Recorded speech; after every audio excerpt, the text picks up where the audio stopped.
terkait ya, misalnya kan kayak kami ini Bu, kayak mahasiswa atau ya wajib. Jadi saya ini peneliti di bidang mampus kami kalian bikin, mampus katanya udah 3 bulan murah cabai katanya kan gitu. Saya mau bertanya, tadi dijelaskan adanya bintik atau bercak. Saya akan bertanya pertanyaan saya.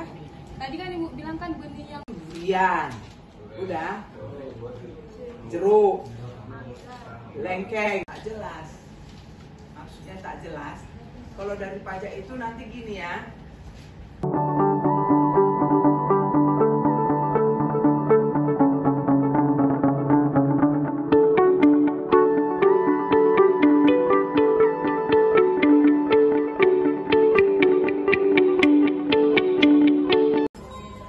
Di sini kita diberi masalah untuk kita pecahkan dari kelompok-kelompok tadi itu. Kasus yang harus dipecahkan adalah yang pertama, sebuah usaha peternakan yang sudah berdiri sekitar 3 tahun lebih dan sudah layak untuk dijalankan. Namun, lingkungan warga sekitar peternak tersebut tidak setuju akan berdirinya peternakan tersebut.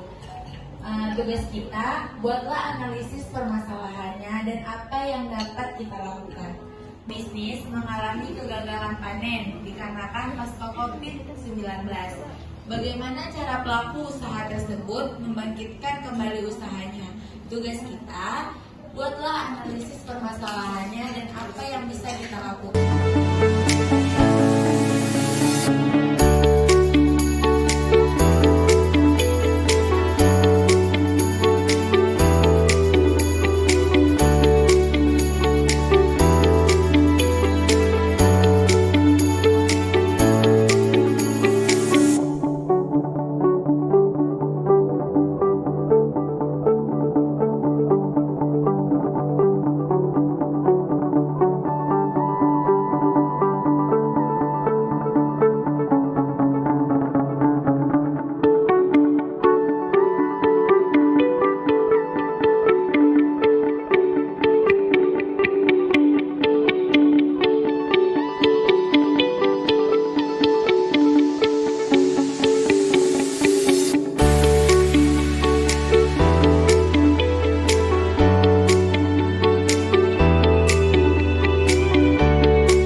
Di sini tadi kami mengangkat studi kasusnya adalah di pertanian hidroponik. Jadi sebelum pandemi COVID melanda, jadi pertanian hidroponik ini sangat berkembang pesat gitu. Jadi pemasarannya sangat terjangkau, sangat luas gitu. Jadi pemasarannya sampai ke restoran, sampai ke pajak atau mall gitu. Jadi pemasarannya cukup mencakup luas. Nah, jadi permasalahannya ketika COVID melanda,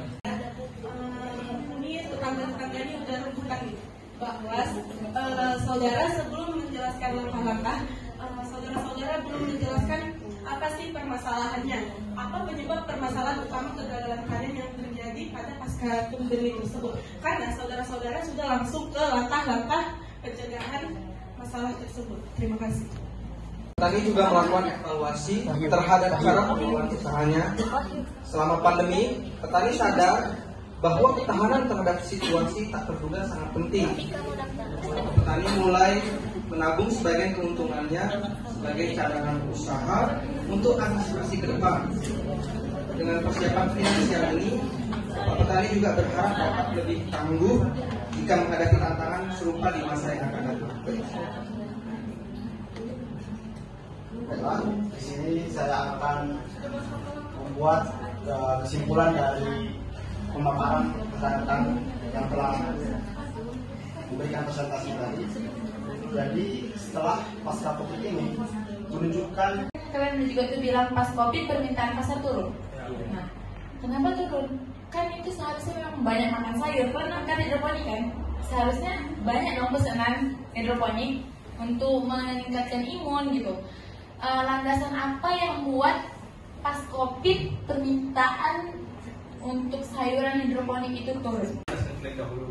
Yang pertama itu masalah gagal panen itu ya tadi pasokan atau distribusinya terbatas, atau kegiatan manusia itu aktivitasnya terbatas, jadi nggak bisa ya kelompok 3 kan, kelompok 4 kan kalian sudah menjelaskan ya kelompoknya, jadi kami mungkin nggak perlu lah kan kita udah dengar semua.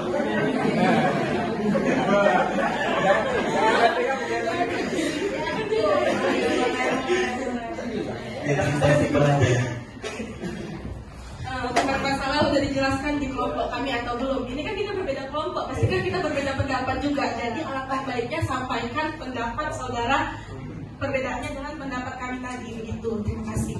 Silahkan ditanggapi ya. Baik, terima kasih atas sanggahannya kepada saudari Rema telah memberikan solusi ataupun masukan kepada kelompok kami. Baik, apakah perlu kami jawab lagi tentang permasalahan yang kami hadapi dalam usaha hidroponik ini? Perlulah. Kami jawab lagi. Pertanyaannya barangkali dia cerai, ya kan? Ada kasus-kasus lain, mungkin anaknya sakit, nah COVID ya kan? Nah itu. Tapi dari sisi pertanian meningkat kebutuhan orang, rajin memasak emak-emak di rumah, karena pesanan apa yang dia datangnya. Kalau di industri barangkali banyak pemecatan, tapi kalau di pertanian dan laku, jadi tidak mungkin sayur yang untuk ya, tapi ini ya hanya menanyakan yang sekian itu dia menurun, sedangkan bunga yang harga tidak berharga yang di lapangan aja sudah naik ke dalam pot, naik ke dalam rumah, harganya begitu meledak dari zaman COVID. Sekarang aja itu bunga sudah tidak berharga lagi. Kalau dulu masa COVID itu sangat bagus ya. Desi 2024 sukses.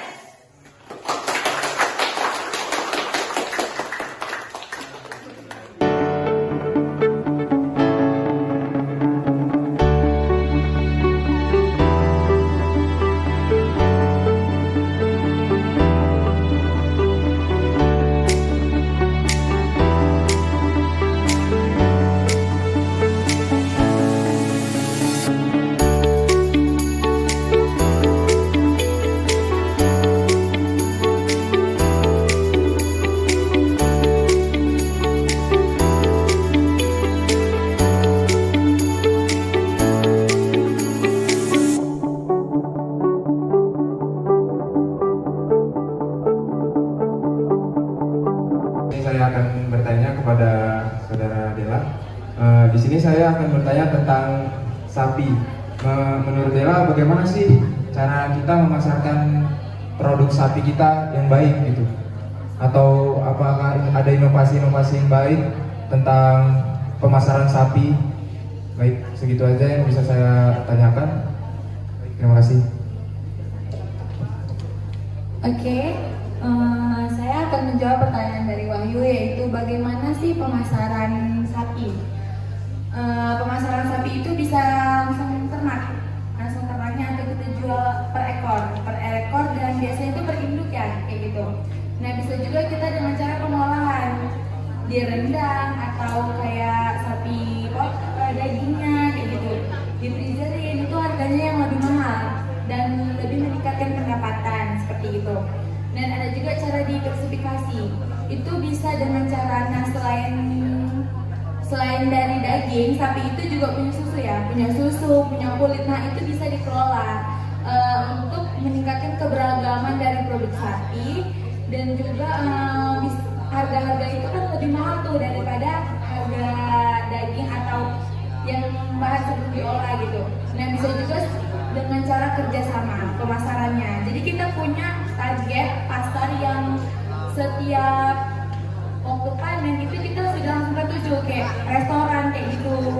Jadi sesuai dengan permintaan dari restoran tersebut kayak gitu. Apakah bisa diterima? Itu saja jawaban saya. Apakah bisa diterima? Baik, bisa diterima. Terima kasih.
Pemeliharaan sehari-hari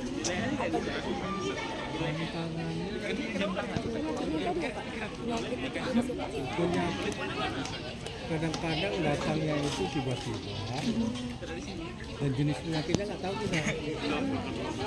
Pernah juga terjadi misalnya ada beberapa ekor tiba-tiba dia sesak napas langsung nggak bisa dipanjangin, harus dipotong pada hari itu. Kita ada saudara kita juga yang suka batuk, kemudian pasti.